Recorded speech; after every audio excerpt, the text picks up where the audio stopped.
जय श्री राधे कृष्ण भक्तों। आज हम आपको श्री दुर्गा माता का श्री अर्गला स्तोत्रम और कीलक स्तोत्र का पाठ करने जा रहे हैं। मार्कंडी जी कहते हैं, जयंती मंगला काली भद्रकाली कपालिनी दुर्गा क्षमा शिवा धात्री स्वाहा स्वधा आदि मूर्तिमयी देवियों तुम्हें नमस्कार है। हे चामुंडे देवी, हे प्राणी मात्र का कष्ट हरने वाली देवी, तुम्हारी जय हो। हे सर्वव्यापिनी देवी, तुम्हारी जय हो। हे कालरात्रि, तुम्हें नमस्कार है। हे मधु और कैटभ को मारने वाली, श्री ब्रह्मा जी को वरदान देने वाली, तुम्हें नमस्कार है। हे देवी, मुझे रूप दो, जय दो, यश दो और शत्रुओं का नाश करो। हे महिषासुर को मारने वाली, भक्तों को सुख देने वाली, तुम्हें नमस्कार है। हे भगवती, तुम मुझे सुंदर रूप दो, जय दो, यश दो और शत्रुओं का विनाश करो। रक्त बीज दैत्य का वध और चंड मुंड का विनाश करने वाली, मुझे रूप दो, जय दो, यश दो और शत्रुओं का नाश करो।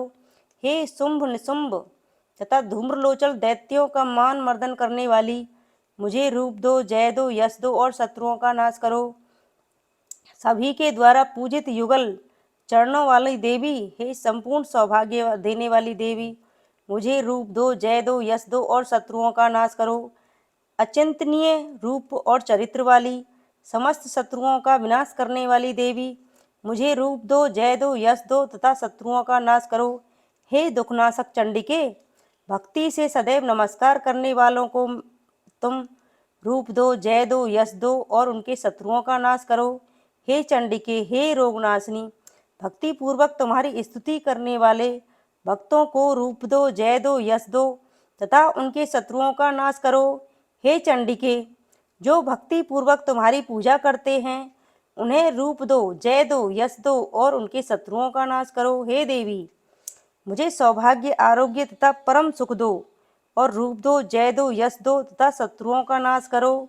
हे भगवती, बैरियों को नष्ट करो, मुझे बलवान करो, रूप दो, जय दो, यश दो और शत्रुओं का नाश करो। हे देवी, मेरा कल्याण करो, मुझे उत्तम संपत्ति दो तथा रूप दो, जय दो, यश दो और शत्रुओं का नाश करो। देवताओं और राक्षसों के मुकुट रत्नों से स्पर्श किए हुए चरणों वाली देवी, मुझे रूप दो, जय दो, यश दो और शत्रुओं का नाश करो।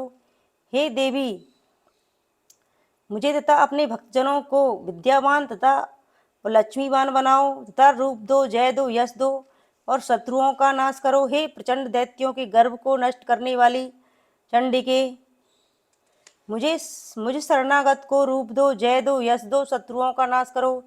हे चार भुजाओं वाली देवी, ब्रह्मा जी द्वारा प्रशंसित परमेश्वरी, मुझे रूप दो, जय दो, यश दो और शत्रुओं का नाश करो।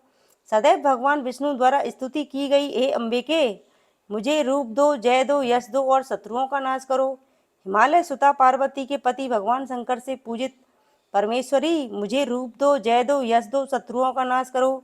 सचपति इंद्र के द्वारा सदुभाव से पूजित परमेश्वरी, मुझे रूप दो, जय दो, यश दो और शत्रुओं का नाश करो। प्रचंड भुजदंडों वाले दुष्टों के दर्प को नष्ट करने वाली देवी, मुझे रूप दो, जय दो, यश दो और शत्रुओं का नाश करो। हे देवी, भक्तजनों को परमानंद प्रदान करने वाली जगदम्बिके, मुझे रूप दो, जय दो, यश दो और शत्रुओं का नाश करो। हे देवी, मेरे मन की इच्छानुसार चलने वाली श्रेष्ठ कुल में उत्पन्न सुंदर पत्नी मुझे प्रदान करो। जो मनुष्य इस स्रोत को पढ़कर महास्तोत्र कीलक का पाठ करता है, वह पुरुष सप्तशती की जप संख्या से प्राप्त होने वाले श्रेष्ठ फल का भागी होता है तथा प्रचुर संपत्ति भी प्राप्त करता है। इस प्रकार अर्गला सूत्र समाप्त हुआ। श्री कीलक सूत्रम। महर्षि मार्कंडेय जी कहते हैं, अर्धचंद्रधारी, तीन दिव्य नेत्र वाले, निर्मल ज्ञान रूपी शरीर वाले, कल्याण प्राप्ति के हेतु वेद त्रयी स्वरूप शंकर जी को मैं नमस्कार करता हूँ। मंत्रों के शाप, उत्कीलन आदि सबको समझकर निरंतर जप करने वाला सप्तशती के पाठ के बिना भी कल्याण का भागी होता है। केवल सप्तशती का पाठ व जप करने वाले पुरुष को भी उच्चाटन आदि वस्तुएं सिद्ध हो जाती हैं और स्रोत मात्र से स्तुति करने से ही भगवती सिद्ध हो जाती है। उसे अपने कार्यों की सिद्धि के लिए किसी मंत्र, औषधि या अन्य साधन के प्रयोग की आवश्यकता नहीं रहती। इसी से उसके उच्चाटन आदि कर्म और सभी अभिष्ट वस्तुएं सिद्ध हो जाती हैं। अन्य मंत्रों की उपासना और केवल सप्तशती की उपासना में कौन सा साधन सर्वश्रेष्ठ है? जब दोनों से समान रूप से कार्य सिद्ध होते हैं।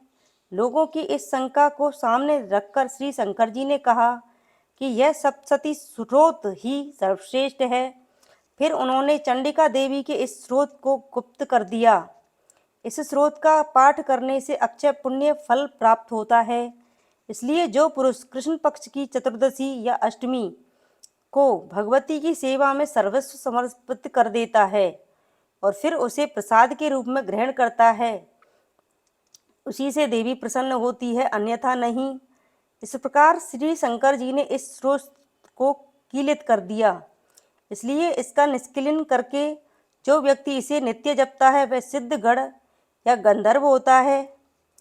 उस व्यक्ति को न तो कहीं घूमने में भय होता है, न ही उसकी अकाल मृत्यु होती है तथा मृत्यु के पश्चात वह मोक्ष को प्राप्त करता है। इसकी पूर्ण विधि को समझकर ही इसे प्रारंभ करें। बिना समझे पाठ करने से विनाश होता है। अतः किसी विद्वान से इस स्रोत की संपूर्ण विधि को जानकर ही इसका पाठ प्रारंभ करें। स्त्रियों में जो सौभाग्य आदि दिखाई देते हैं वे सब देवी की कृपा से प्रसाद से ही हैं। अतः इस स्रोत का सदा ही जप करना चाहिए। जो पुरुष इस स्रोत को धीरे धीरे पाठ करते हैं उन्हें अल्प फल तथा जो उत्साहपूर्वक उच्च स्वर से इसका पाठ करते हैं उन्हें पूर्ण फल की प्राप्ति होती है। इसलिए इसका पाठ उत्साह से उच्च स्वर में प्रारंभ करना चाहिए। जिसके प्रसाद से ऐश्वर्य, सौभाग्य, आरोग्य, संपदा, शत्रुनाश आदि उत्तम मोक्ष प्राप्त होता है, ऐसी देवी की स्तुति करनी चाहिए।